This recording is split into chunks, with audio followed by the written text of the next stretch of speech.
দেড় দশকের আওয়ামী শাসনামলে দখল আর লুটপাটের শিকার শরিয়া ভিত্তিক বেশ কিছু ব্যাংক। অন্তর্বর্তী সরকার দায়িত্ব নেয়ার পর এসব ব্যাংকের অনিয়মের তথ্য সামনে আসতে থাকে।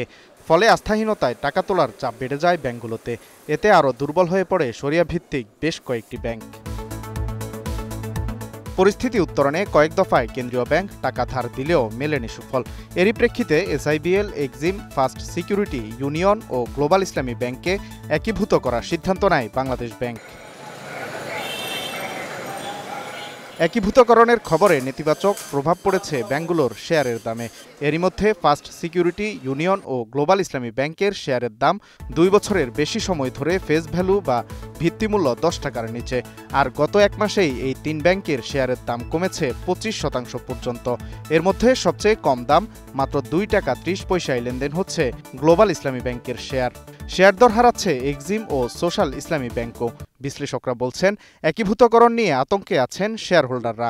ফলে অনেকেই কম দামে এসব ব্যাংকের শেয়ার বিক্রি করে দিচ্ছেন। ব্যাংকগুলোতে তো এখন কোনো নতুন ডিপোজিটই আসতেছে না, বরঞ্চ এক্সিস্টিং ডিপোজিটেরও টাকা পয়সা উদ্ধার আপনার তুলে ফেলার চেষ্টা করছে। সুতরাং সেখান থেকে হয়তো বা ইনভেস্টররাও ভয় পেতে পারে যে ব্যাংকগুলো তো কোনো রকম টিকবে না, যা পাও সেই দামই ছেড়ে দাও।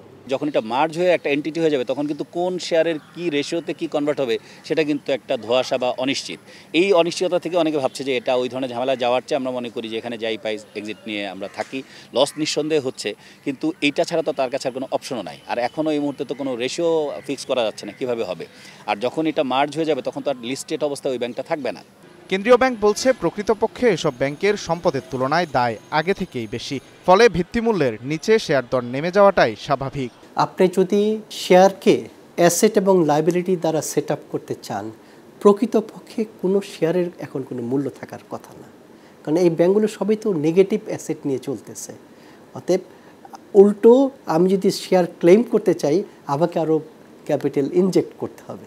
বাস্তবতা হচ্ছে এই। এছাড়া একীভূত হওয়ার পর 5 ব্যাংকের শেয়ার হোল্ডারদের বিষয়ে সরকার সিদ্ধান্ত নেবে বলেও জানিয়েছে Bangladesh bank. Walid Sakib, star news, Dhaka.